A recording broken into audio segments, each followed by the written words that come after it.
Back to my channel. ഇന്നുള്ളത് ജെസിമിൻ്റെ വീട്ടിലാണ്. ഞങ്ങളൊരു വീഡിയോ എടുക്കാമെന്ന് വിചാരിച്ചു. എല്ലാവരും പറഞ്ഞ് ജെസിമുണ്ട്. അപ്പോൾ ആദ്യം വണ്ടി ഒന്ന് സ്റ്റാർട്ട് ചെയ്തിട്ടെ.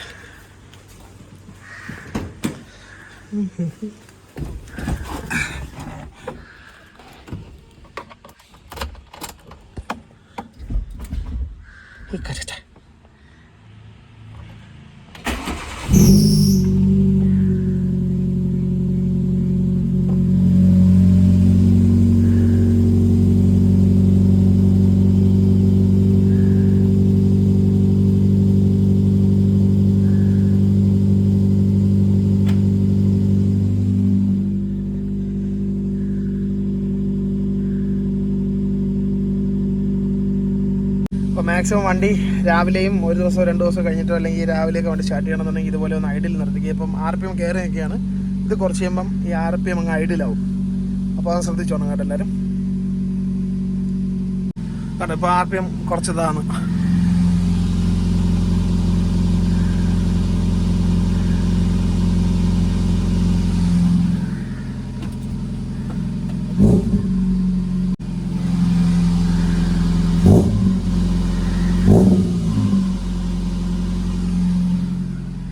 പിന്നെ ഒന്ന് വണ്ടി ബാക്കിലൂടെ എടുത്തിടാം.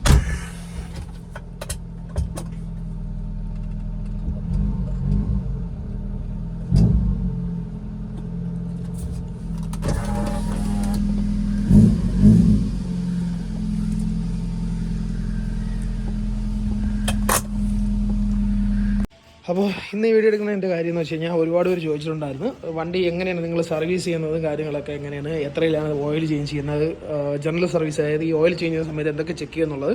അപ്പോൾ ഞാൻ കറക്റ്റായിട്ട് പറഞ്ഞുതരാം. കാരണം നമ്മുടെ ഈ വണ്ടികളെന്ന് പറയുന്നത് സെന്ന്, അങ്ങനെ സ്വിഫ്റ്റ്, പഴയ സ്വിഫ്റ്റ്, ബലേനോ, ഹോണ്ട സിറ്റി, അങ്ങനെ സാധനങ്ങളെല്ലാം പഴയ വണ്ടികളാണ്. ഈ പറഞ്ഞ പോലെ നമ്മൾ ഇപ്പോഴത്തെ വണ്ടികളെ പോലെ അഡ്വാൻസ്ഡ് ആയിട്ടുള്ള വണ്ടികളല്ല, പഴയ വണ്ടികളാണ്.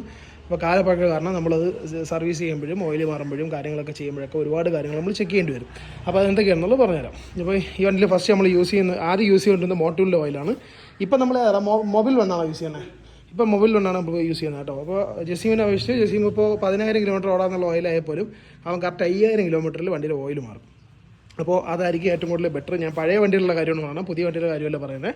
ഈ പഴയ വണ്ടിയുടെ കാര്യങ്ങൾ കാരണമെന്ന് വെച്ച് കഴിഞ്ഞാൽ ഇത് എൻജിൻ തേയ്മാനവും അത് അങ്ങനത്തെ കാര്യങ്ങളൊക്കെ കൂടുതലായതുകൊണ്ട് നമ്മൾ എത്രയും പെട്ടെന്ന് നല്ല ഓയിൽ യൂസ് ചെയ്യുക. അത് കൂടാതെ തന്നെ 7,000 കിലോമീറ്റർ അല്ലെങ്കിൽ 10,000 കിലോമീറ്റർ ഓടേണ്ട ഓയിലുകൾ 5,000, 4,000 കിലോമീറ്ററിൽ മാറുക നഷ്ടമാണ്. പക്ഷേ നമ്മുടെ വണ്ടി നന്നായിട്ട് നമുക്ക് എവിടെ വേണോ എടുത്തുകൊണ്ട് പോകാൻ പറ്റും. അപ്പോൾ ഞങ്ങൾ നോർമലി ഇത് ചെയ്യുന്നതെന്ന് വെച്ചാൽ 5,000 കിലോമീറ്ററിൽ കറക്റ്റ് ഇതിൻ്റെ ഓയിൽ ചേഞ്ച് ചെയ്യും. അപ്പോൾ ഓയിൽ ചേഞ്ചിൻ്റെ കൂടെ ഓയിൽ ഫിൽറ്റർ, എയർ ഫിൽറ്റർ, പിന്നെ അങ്ങനെയുള്ള കാര്യങ്ങളെല്ലാം നമ്മൾ ചേഞ്ച് ചെയ്യും.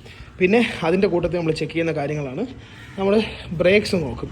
അപ്പോൾ 4 വീലും ഇളക്കി ഇതിനകത്ത് പൊടിയുണ്ടോ, അല്ലെങ്കിൽ എന്തെങ്കിലും ജാമുണ്ടോ, അല്ലെങ്കിൽ റോട്ടറിന് കംപ്ലയിൻ്റ് ഉണ്ടോ, ഡിസ്ക് വെയറിന് തേയ്മാനോ കറക്റ്റാണോ, ഇതെല്ലാം അങ്ങനെ ചെക്ക് ചെയ്യും. അതുപോലെ തന്നെ ബാക്കിൽ വീൽ ഹബ്ബ് ഇളക്കി ഹാൻഡ് ബ്രേക്കിൻ്റെ കാര്യങ്ങളെല്ലാം ഓക്കെ ആണോ, ബാക്കിലത്തെ ബ്രേക്കും സിലിണ്ടറും എല്ലാം ലീക്ക് ഉണ്ടോ, അങ്ങനെ എന്തെങ്കിലും ഉണ്ടോ എന്നുള്ളത് ചെക്ക് ചെയ്യുക. അപ്പോൾ അതെല്ലാവരും മസ്റ്റായിട്ട് ചെയ്യുക കേട്ടോ. ഓയിൽ ചേഞ്ച് ചെയ്യുമ്പോൾ വലിയ പൈസ ആവുന്ന കാര്യമല്ല, ഇത് ചെക്ക് ചെയ്യുക. ഇൻ കേസ് എന്തെങ്കിലും കംപ്ലയിൻ്റ് ഉണ്ടെങ്കിൽ നിങ്ങൾക്ക് ചേഞ്ച് ചെയ്യുന്ന തന്നെ ഡിസ്ക് വെയറിനൊക്കെ ഏകദേശം 500 രൂപയ്ക്കകത്തേ വിലയുള്ളൂ. ബ്രേക്ക് ഷൂവിന് അതൊക്കെ റേറ്റുള്ളൂ. വലിയ ലേബർ കോസ്റ്റും ആകത്തില്ല ഇതൊക്കെ ചെയ്യാൻ വേണ്ടിയിട്ട്.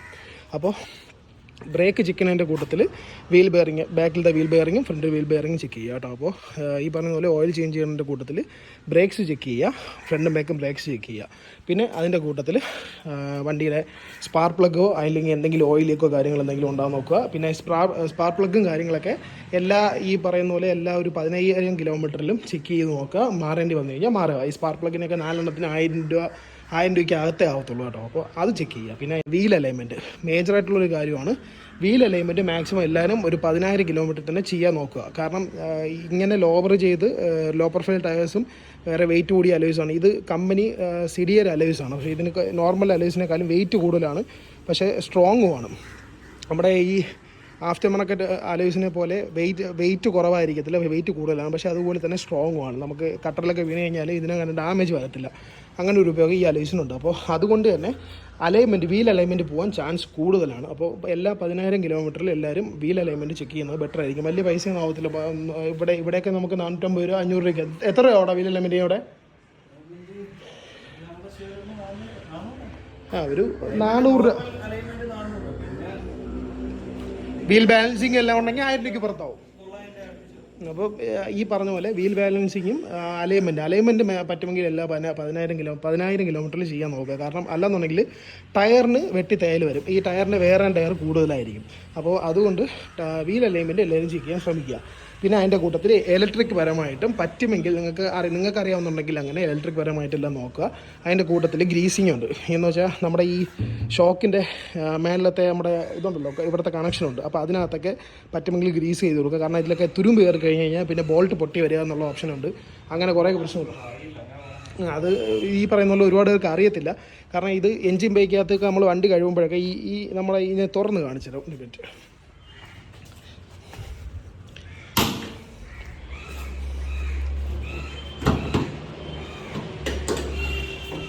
ഈ പോർഷൻ കേട്ടോ, ഇത് നമ്മളിപ്പോൾ ഗ്രീസ് ചെയ്തിട്ടുണ്ട്. അപ്പോൾ ഇതൊരു കുഴി പോലെ ഇരിക്കുന്നതുകൊണ്ട് ഇതിനകത്ത് വെള്ളം ഇറങ്ങി കഴിഞ്ഞ് കഴിഞ്ഞാൽ ഇതുണ്ട്, വെള്ളം ഇറങ്ങി നിന്ന് കഴിഞ്ഞാൽ അതോടെ തുരുമ്പ് കയറി അതിൻ്റെ ബോൾട്ടൊക്കെ വേറെ ഇത് പൊട്ടി വരാൻ ചിലപ്പോൾ ഇൻകേസ് നമുക്ക് എപ്പോഴെങ്കിലും ഇളക്കേണ്ടി വന്നു കഴിഞ്ഞാൽ പൊട്ടി വരാൻ ചാൻസ് കൂടുതലാണ്. അപ്പോൾ അതൊന്നും ചെക്ക് ചെയ്ത് പോകണം കാരണം എല്ലാവരും.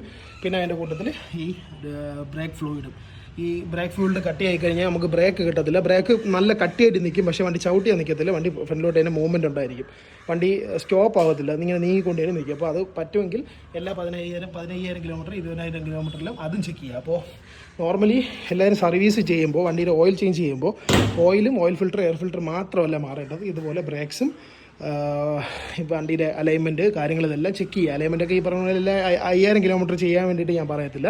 ഒരു 15,000 കിലോമീറ്ററിൽ അലൈൻമെൻറ്റും കാര്യങ്ങളും ചെക്ക് ചെയ്യുക. അതിൻ്റെ കൂട്ടത്തിൽ ഇങ്ങനെ ചെറിയ ഗ്രീസിങ് കാര്യങ്ങളും എല്ലാം ചെക്ക് ചെയ്യാം. അപ്പോൾ ഒരുപാട് പേര് ചോദിച്ചത് കൊണ്ടാണ് ഞാൻ വീഡിയോ എടുക്കുന്നത്. ഞങ്ങൾ മെയിൻറ്റെയിൻ ചെയ്യുന്നത് ഇങ്ങനെയാണ്. ഈ വണ്ടി ഈ പറയുന്ന പോലെ 5,000 കിലോമീറ്ററിലായിരിക്കും ഞങ്ങൾ ഇതിൻ്റെ ഓയിൽ മാറുന്നത്. അപ്പോൾ ഈ പറഞ്ഞ പോലെ നമ്മൾ മോട്ടോറിൽ ഓയിലാണ് യൂസ് ചെയ്തുകൊണ്ടിരുന്നത്. പിന്നെ 1,00,000 കിലോമീറ്റർ കഴിഞ്ഞ് ടൈം ബെൽറ്റ് കൂടെ മാറിയതിന് ശേഷം നമ്മൾ മൊബൈൽ വണ്ണിലോട്ട് കൺവെർട്ട് ചെയ്തു ഓയിൽ. അപ്പോൾ അതും നമ്മുടെ ഈ പറഞ്ഞ 10,000 കിലോമീറ്റർ വരെ ഓടാന്നുള്ള ഓയിലാണ് കമ്പനി പറയുന്നത്. പക്ഷേ നമ്മളത് 5,000 നമ്മളത് മാറും. ഓയിലും ഓയിൽ ഫിൽറ്റർ എയർ ഫിൽറ്റർ കാര്യങ്ങളെല്ലാം 5,000 മാറും. പിന്നെ അതിൻ്റെ കൂട്ടത്തിൽ തന്നെ നമ്മൾ ബ്രേക്സും കാര്യങ്ങളെല്ലാം ചെക്ക് ചെയ്യും. ഈ വണ്ടിക്ക് നമ്മൾ അങ്ങനെയാണ് ചെയ്യാറ്. പിന്നെ 2 സർവീസിലൊരിക്കൽ ബ്രേക്കിൻ്റെ ഫ്ലൂയിഡ് ഞങ്ങൾ ചെക്ക് ചെയ്യും. പിന്നെ അതിൻ്റെ കൂട്ടത്തിൽ അലൈൻമെൻറ്റും കാര്യങ്ങളും നമ്മൾ പോയി നോക്കും. അലൈൻമെൻറ്റൊക്കെ നമുക്കിവിടെ 400 രൂപയ്ക്ക് നമുക്ക് ചെയ്തു തരും. അതുകൊണ്ട് 10,000 കിലോമീറ്റർ ഓടുമ്പോൾ തന്നെ നമ്മൾ അലൈൻമെൻറ്റും കാര്യങ്ങളും ചെക്ക് ചെയ്യും. അതുകൊണ്ട് ടയറിന് വെട്ടി തേയ്മാനം വരത്തില്ല. നമ്മൾ ചെക്ക് ചെയ്യാതെ വന്നുകൊണ്ട് ഈ ഒരു ടയറിൻ്റെ അകഭാഗം മാത്രം ചെറിയൊരു തേയ്മാനം വന്നിട്ടുണ്ടായിരുന്നു. നമ്മൾ ചെക്ക് ചെയ്യാതിരുന്ന ഒരു 24 കിലോമീറ്റർ അടിച്ച് ഓടിയപ്പോൾ അങ്ങനെ ടയർ ഞങ്ങൾ റൊട്ടേറ്റ് ചെയ്തത്. കാരണം ഇത് ഫ്രണ്ട് വീൽ ഡ്രൈവ് ആയതുകൊണ്ട് ഫ്രണ്ടിലത്തെ ടയറിനായിരിക്കും കൂടുതൽ തേയ്മാനം വരുന്നത്. ബാക്കിലത്തെ വീല് പിന്നെയും കിടക്കും. ഇപ്പോൾ ഫ്രണ്ട് വീൽ 50% ആയി കഴിഞ്ഞാൽ ബാക്ക് വീൽ ഒരു 75 ഉണ്ടായിരിക്കും. അപ്പോൾ ഈ ടൈമിലൊക്കെ ഞങ്ങൾ വീൽ റൊട്ടേറ്റ് ചെയ്യും. ഫ്രണ്ടിലത്തെ വീലെടുത്ത് ബാക്കിട്ട് ബാക്കിലത്തെ വീലെടുത്ത് ഫ്രണ്ടിലിടും. അപ്പോൾ ടയേഴ്സ് റൊട്ടേറ്റ് ചെയ്ത് വരും, ടയർ ലൈഫും കൂടുതൽ കിട്ടും കേട്ടോ. അതുകൊണ്ട് ഞങ്ങൾ ഈ പറഞ്ഞ പോലെ വീൽ ബാലൻസ് ചെയ്യുമ്പോഴും അലൈൻമെൻറ്റ് ചെയ്യുമ്പോഴാവട്ടെ നമ്മൾ റൊട്ടേറ്റ് ചെയ്യാനുണ്ടെങ്കിൽ വീൽ റൊട്ടേറ്റ് ചെയ്ത് വിടും. അപ്പോൾ എല്ലാവരും ചെക്ക് ചെയ്യേണ്ട കാര്യങ്ങളാണ് ഈ പറഞ്ഞത്. ഈ പറഞ്ഞതുപോലെ ഓയിൽ മാത്രം മാറി ഓടാൻ നിൽക്കരുത്. പിന്നെ പൊല്യൂഷൻ കിട്ടാത്ത ഒരുപാട് പേര് മെസ്സേജ് അയക്കുന്നുണ്ടായിരുന്നു. വണ്ടിക്ക് എന്തുകൊണ്ട് പൊല്യൂഷൻ കിട്ടുന്നില്ല. പഴയ വണ്ടി ആയതുകൊണ്ട് ഇത്രയും നാൾ ഓടിയതുകൊണ്ടും ഇതിൻ്റെ എക്സോസ്റ്റിലും കാര്യങ്ങളിലൊക്കെ കാർബൺ ഡെപ്പോസിറ്റൊക്കെ കയറിയിരുന്ന് അടഞ്ഞിരുന്ന പൊല്യൂഷൻ ഉറപ്പായിട്ടും കിട്ടത്തില്ല. അപ്പോൾ മാക്സിമം പൊല്യൂഷൻ കിട്ടാൻ വേണ്ടിയിട്ടുള്ള ഒരു ഓപ്ഷൻ എന്ന് പറഞ്ഞാൽ ഈ പറഞ്ഞ പോലെ എയർ ഫിൽറ്റർ സ്പാർക്ക് പ്ലഗ് കാര്യങ്ങൾ മാറിയതിന് ശേഷം ഈ എക്സോസ്റ്റ് മൊത്തം ഈ എഞ്ചിൻ്റെ ഇവിടെ നിന്ന് തന്നെ എക്സോസ്റ്റ് മൊത്തം ഇളക്കി ഏതെങ്കിലും വർക്ക്ഷോപ്പിൽ കൊടുത്ത് ഇളക്കിയതിന് ശേഷം സർവീസ് സെൻറ്ററിൽ കൊണ്ടുകൊടുത്ത് നല്ലപോലെ വാട്ടർ പ്രഷർ വാഷ് ചെയ്യണം. നല്ലതുപോലെ 3-4 പ്രാവശ്യം വാഷ് ചെയ്ത് ഇതിനകത്തുള്ള ഫുൾ അഴുക്കും കാര്യങ്ങളും പോയി കഴിഞ്ഞ് കഴിഞ്ഞാൽ ഉറപ്പായിട്ടും പൊല്യൂഷൻ കിട്ടും കേട്ടോ. 99% കിട്ടും, 1% കിട്ടാതുള്ളൂ. ബാക്കി 99%നും പൊല്യൂഷൻ കിട്ടും. അപ്പോൾ ആ ഒരു സംശയം കൊണ്ടുള്ളത് ഞാൻ ഇതിലൂടെ ക്ലിയർ ആക്കുകയാണ്. പിന്നെ വേറെ എന്താ ഉള്ളത്? വേറെ ഒന്നും റേസിംഗ് മേജറിൽ നമ്മൾ ചെക്ക് ചെയ്യുന്നത് ബ്രേക്കിൻ്റെ പറഞ്ഞു. പിന്നെ ഈ പറഞ്ഞ പോലെ ലോവർ ആമും കാര്യങ്ങളൊക്കെ ഒന്ന് ചെക്ക് ചെയ്ത് പോകണം, സസ്പെൻഷനൊക്കെ ചെക്ക് ചെയ്ത് പോകണം. അതൊന്നും വലിയ അങ്ങനെ ഡാമേജ് ആവാറില്ല. ഇൻ കേസ് പുതിയതാണ് മാറിയെന്നുണ്ടെങ്കിൽ നിങ്ങളൊന്ന് ചെക്ക് ചെയ്ത് പോകണം. കാരണം എന്തെങ്കിലും പ്രശ്നമുണ്ടോ, സസ്പെൻഷനിൽ ലീക്ക് ഉണ്ടോ, കാര്യങ്ങളുണ്ടോ എന്നുണ്ടോ അതെല്ലാം ഒന്ന് ചെക്ക് ചെയ്ത് പോകണം. പുതിയ സാധനം കോഴിക്ക് നമുക്ക് 2ാമത് റീകണ്ടീഷൻ ചെയ്തെടുക്കാൻ പറ്റും. ഇല്ലയെന്നുണ്ടെങ്കിൽ ഒരു സസ്പെൻഷന് എനിക്ക് തോന്നുന്നു 2,000 രൂപ അല്ലടാ ഒരു സസ്പെൻഷൻ. ഫ്രണ്ട് 2,000 ആവും, ബാക്ക് ഒരു 900 രൂപ അതിൻ്റെ അകത്തേ ആവത്തുള്ളൂ. അപ്പോൾ ഇതിനൊക്കെ ഈ പറഞ്ഞാൽ കോസ്റ്റ് കുറവാണ്. പക്ഷേ നമുക്ക് സൂക്ഷിച്ച് കഴിഞ്ഞാൽ നമുക്ക് ആ കോസ്റ്റ് കുറഞ്ഞ സാധനം തന്നെ നമുക്ക് ഒരുപാട് നാൾ നമുക്ക് വണ്ടിയിൽ യൂസ് ചെയ്യാൻ പറ്റും. അപ്പോൾ അതൊന്ന് മാക്സിമം എല്ലാവരും നോക്കണം. പിന്നെ വേറെ എന്താ ഉള്ളത്? പൊല്യൂഷൻ്റെ കേസ് പറഞ്ഞു, ഞാൻ എക്സോസ്റ്റിലേക്ക് ക്ലീൻ ചെയ്യാൻ വേണ്ടി പറഞ്ഞു. അതിൻ്റെ കൂടുതൽ സ്പാർക്ക് പ്ലഗും കാര്യങ്ങളും. പിന്നെ ഇത്ര തന്നെയാണ്. പിന്നെ ബാക്കി നിങ്ങൾ വണ്ടി ക്ലീൻ ചെയ്ത് കൊണ്ടു നടക്കുന്ന പോലെ ഇരിക്കും. പിന്നെ ഈ പറയുന്ന പോലെ ഗിയർ ബോക്സ് ഓയിൽ അതുണ്ടായിരുന്നു. ഗിയർ ബോക്സ് ഓയിലും ചെക്ക് ചെയ്യണം കേട്ടോ. എല്ലാ ഒരു 15,000 കിലോമീറ്ററിലും കലേഷേട്ടൻ പറഞ്ഞത് മാറണം, ചെക്ക് ചെയ്യണമെന്നല്ല, മാറണം. 15,000 കിലോമീറ്ററിൽ നമ്മൾ 5,000 കിലോമീറ്ററിൽ ഇപ്പോൾ വണ്ടിയിൽ ഓയിൽ മാറുന്നുണ്ടെങ്കിൽ വണ്ടി മൂന്നാമത്തെ സർവീസ് 3 പ്രാവശ്യം 5,000 വെച്ച് ഓയിൽ മാറുന്നതിൽ മൂന്നാമത്തെ സർവീസിൽ ഗിയർ ഓയിലും ഡ്രെയിൻ ചെയ്ത് പുതിയ ഗിയർ ഓയിൽ ഒഴിക്കണം കേട്ടോ. കാരണം അതും കട്ടിയായി കഴിഞ്ഞാൽ ഗിയറൊക്കെ ആകെ പ്രശ്നമാവും. അതുകൊണ്ട് ജെസിമിൻ്റെ വണ്ടിക്ക് നമ്മൾ ഇപ്പോൾ ഗിയർ ബോക്സ് മാറിയതിൻ്റെ കാര്യം അതെന്ന് വെച്ച് കഴിഞ്ഞാൽ ഗിയർ ബോക്സ് മുന്നേ യൂസ് ചെയ്ത ആൾ ഗിയർ ഓയിലൊന്നും മാറിയിട്ടില്ലായിരുന്നു. നമ്മൾ എടുത്തതിന് ശേഷമാണ് മാറിയത്. പക്ഷേ ആ സമയം കൊണ്ട് തന്നെ ഗിയർ ബോക്സിന് തേയ്മാനം വന്ന് ഒരുപാട് പ്രശ്നങ്ങൾ വന്നിട്ടുണ്ടായിരുന്നു. അതുകൊണ്ടാണ് നമ്മൾ ഗിയർ ബോക്സ് ചേഞ്ച് ചെയ്തത് ഈ വണ്ടിയുടെ. അപ്പോൾ അതും ഒന്ന് ശ്രദ്ധിച്ച് നോക്കുക. ഈ പറഞ്ഞ പോലെ എല്ലാ 15,000 കിലോമീറ്ററിലും ഈ ഗിയർ ബോക്സിൻ്റെ ഗിയർ ഓയിലും കാര്യങ്ങളും ചേഞ്ച് ചെയ്യണം. അതും ഒന്ന് ചെക്ക് ചെയ്യാനുള്ള പരിപാടി നോക്കുക. പിന്നെ എൻജിൻ മൗണ്ട്സ് കാര്യങ്ങളെല്ലാം ഈ പറഞ്ഞ പോലെ വണ്ടിയുടെ എൻജിൻ മൗണ്ട്സ് ഗിയർ മൗണ്ട് ഇതെല്ലാം ഒന്ന് ചെക്ക് ചെയ്ത് കൊണ്ടം എന്നാൽ വണ്ടി ഏകദേശം ഇത് ഞാൻ പറഞ്ഞില്ല വലിയ പൈസയൊന്നും ആവത്തില്ല. ഇൻ കേസ് നമുക്ക് ഈ പറഞ്ഞ പണിയെല്ലാം കൂടെ ഒറ്റ തവണയായിട്ട് വന്നാൽ നിങ്ങൾക്ക് കൂടി പോയി കഴിഞ്ഞാൽ ഒരു 15 രൂപ 20 രൂപ മാക്സിമം ലേബർ ചാർജ് ഉൾപ്പെടെ 15 രൂപ 20 രൂപയ്ക്കകത്തേ നിൽക്കുകയുള്ളൂ. ഇത് ചെയ്ത് കഴിഞ്ഞാൽ പിന്നെ നിങ്ങൾക്ക് ഒരു ഏകദേശം ഒരു 1-2 വർഷത്തോളം വേറെ ഒന്നും മേടിക്കാതെ നിങ്ങൾ കറക്റ്റായിട്ട് പ്രോപ്പറായിട്ട് ഓയിൽ ചേഞ്ച് ചെയ്യുന്നുണ്ടെങ്കിലും കറക്റ്റായിട്ട് മെയിൻറ്റെയിൻ ചെയ്യുന്നുണ്ടെങ്കിലും വണ്ടി അടിപൊളിയായിട്ട് വണ്ടി ഓടും. അതുകൊണ്ട് അതിനെ പറ്റി നിങ്ങൾ ആരും പേടിക്കേണ്ട ആവശ്യമില്ല കേട്ടോ. അപ്പോൾ ഈ വണ്ടി മെയിൻറ്റെയിൻ ചെയ്യുന്നത് സത്യം പറഞ്ഞാൽ സിമ്പിളായിട്ടുള്ളൊരു പരിപാടിയാണ്. നമുക്ക് ഈ റെഗുലറായിട്ട് കറക്റ്റായിട്ട് ഇതിൻ്റെ പീരിയോഡിക്കായിട്ട് ഇതിൻ്റെ കാര്യങ്ങളെല്ലാം ചേഞ്ച് ചെയ്യണമെന്നുണ്ടെങ്കിൽ വണ്ടി നല്ല വൃത്തിയായിട്ട് ഓടും. നമുക്കിപ്പോൾ ഈ വണ്ടിയിലാണ് നമ്മൾ കൊടൈക്കനാൽ പോയിട്ട് വന്നപ്പോഴും നമുക്ക് വേറെ ഒരു പ്രശ്നം ഉണ്ടായിട്ടില്ല. പിന്നെ വണ്ടി ലോവറായി കിടന്നുകൊണ്ട് അൾട്ര ചില്ലറായി, പിന്നെ ലോ പ്രൊഫൈൽ ടയറൊക്കെ ആയതുകൊണ്ട് ഹമ്പിൽ കയറുമ്പോഴും അല്ലാതെ മറ്റേ നമ്മളെ സ്പീഡ് ബ്രേക്കേഴ്സിലേക്ക് കയറുമ്പോഴൊക്കെ ചെറിയൊരു ഇടി കൂടുതൽ കിട്ടും. ആ ലോ പ്രൊഫൈൽ ടയറിൽ കിട്ടുന്നതാണ്. അത് നമുക്കൊന്നും ചെയ്യാൻ പറ്റത്തില്ല. അല്ലെങ്കിൽ നമ്മൾ ഈ 15 ഇഞ്ച് ലൈസ് മാറ്റിയിട്ട് 13 ഇഞ്ച് പോലെ വരണം. അപ്പോൾ ഒരുപാട് ഒരു സംശയം ഉണ്ടായിരുന്നുകൊണ്ടാണ് ഞാൻ ഒരു വീഡിയോ ചെയ്തത്.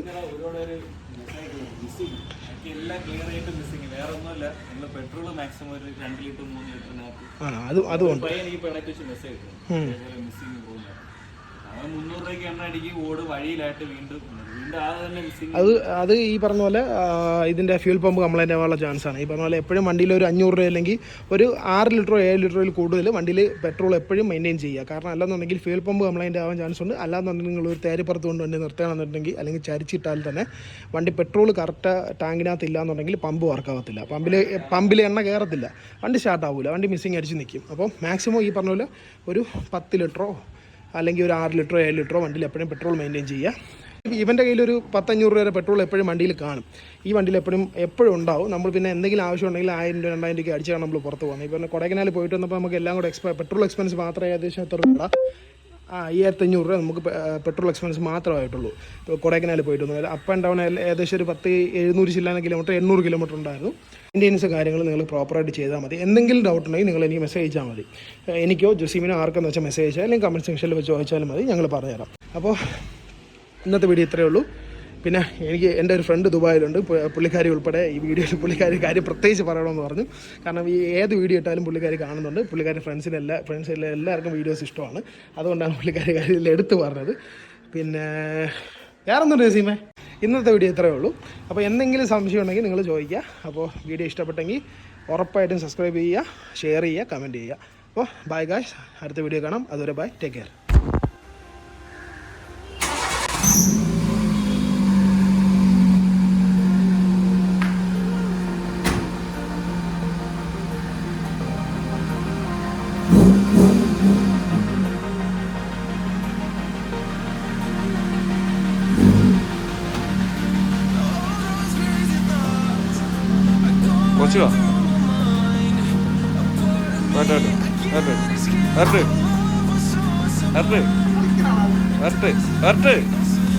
ആ മതി.